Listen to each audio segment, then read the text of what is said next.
S, வீடு, schools, hotels, store room இங்கெல்லாம் partition wall கட்டணும்னாலும் இப்போ பில்டிங் போனஸோட first choice Renocon Rapid Wall Panels.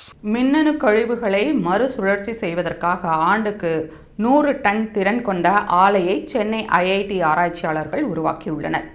Computer, laptop, mobile phone உள்ளிட்டவற்றின் பயன்பாடு அதிகரித்துள்ளதால் ஆண்டுக்கு ஆண்டு மின்னணு கழிவுகளும் அதிகரிக்கின்றன. அவற்றில் இருக்கும் தாமிரம், ஈயம் மற்றும் தகரம் போன்ற உலோகங்களால் சுற்றுச்சூழலுக்கு கடும் பாதிப்பு ஏற்படுவதால் இதற்கு தீர்வு காணும் முயற்சியில் உலகம் முழுவதும் ஆராய்ச்சியாளர்கள் ஈடுபட்டுள்ளனர். இந்நிலையில் சென்னை ஐஐடி ஆராய்ச்சியாளர்கள் ஆண்டுக்கு 100 டன் மின்னணு கழிவுகளை பிரித்து மறுசுழற்சி செய்யும் முன்னோடி திட்டத்தை உருவாக்கியுள்ளனர். சுற்றுச்சூழலுக்கு எந்தவித பாதிப்பும் ஏற்படாத வகையில் மின்னணு கழிவுகளை மறுசுழற்சி செய்வதற்கான ஆலை வடிவமைக்கப்பட்டு திருச்சியில் உள்ள பெல் நிறுவனத்தில் அமைக்கப்பட்டுள்ளது. மேலும் கழிவுகளை முற்றிலும் மறுசுழற்சி செய்யும் ஒரு தனித்துவமான உள்நாட்டு தொழில்நுட்பம் இதில் பயன்படுத்தப்படுவதாக ஆராய்ச்சியாளர்கள் தெரிவித்தனர்.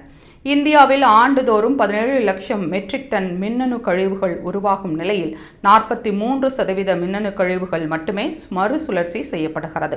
இதனால் கிட்டத்தட்ட 57%, அதாவது 9,90,000 மெட்ரிக் டன் மின்னணு கழிவுகள் மறுசுழற்சி செய்யப்படுவது இல்லை என்று மாநிலங்களவையில் மத்திய வீட்டுவசதி மற்றும் நகர்ப்புற விவகாரங்கள் அமைச்சகத்தின் இணை அமைச்சர் டோகன் சாஹூ தெரிவித்திருந்தார்.